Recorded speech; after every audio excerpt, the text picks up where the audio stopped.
समाजी शख्सियत सैयदा महानूर जाफरी मुसलसल दूसरी बार लुटेरों के निशाने पर। कराची से स्टाफ रिपोर्टर के मुताबिक कराची में स्ट्रीट क्राइम्स की बढ़ती हुई वारदातें शहरियों के लिए मुसलसल खतरा बनती जा रही हैं। मारूफ समाजी शख्सियत सैयदा महानूर जाफरी रमजान मुबारक में मुसलसल दूसरी बार लुटेरों के निशाने पर आ गई। असले के जोर पर लुटेरों ने पहले 70,000 रुपए मालियत का मोबाइल और 31,000 रुपए नकदी छीन ली और जब इस वारदात की FIR दर्ज कराई गई तो कार्रवाई होने से पहले ही वो दोबारा लुट गई। दूसरी वारदात में भी मुलजिमान एक और कीमती मोबाइल लेकर फरार हो गए। सैयदा महानूर जाफरी ने गवर्नर सिंध को मुखातिब करते हुए इनका वो कौल याद दिलाया जो कुछ अर्सा कबल मशहूर हुआ था कि कोई पूछे तो कहना मेरा भाई गवर्नर है।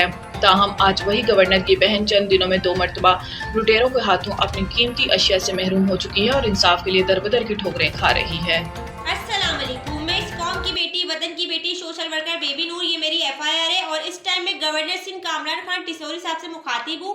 आपने कहा था कि मैं गवर्नर सिंध हूँ और गवर्नर आपका भाई है। एक भाई अपनी बहन को इंसाफ नहीं फराहम करवा सकते। मुझे मेरा मोबाइल चाहिए, ये मेरी FIR नंबर 9025 है और रिपोर्ट नंबर 36 है। अभी इस पे कोई इम्प्लीमेंट नहीं हुआ था कि दूसरी वारदात हो गई। 14 रमजान को ये मोबाइल 31,000 रुपये कैश और 70,000 का मोबाइल गया है। मैं सिर्फ मोबाइल से वीडियोस बनाती हूँ, माशी मसाइल उजागर करती हूँ। जब मोबाइल ही नहीं होगा और 19 रमजान को मेरा दूसरा मोबाइल था वो भी चले गया। तो इस टाइम मैं गवर्नर साहब आपसे ये दरख्वास्त करती हूँ कि आपसे सिर्फ मुझे इंसाफ भी नहीं चाहिए, सिर्फ मुझे मेरा मोबाइल चाहिए। जो मोबाइल मेरा कराची के लुटेरे लूट के गए, मुझे वही मोबाइल मेरा ला के दें बस।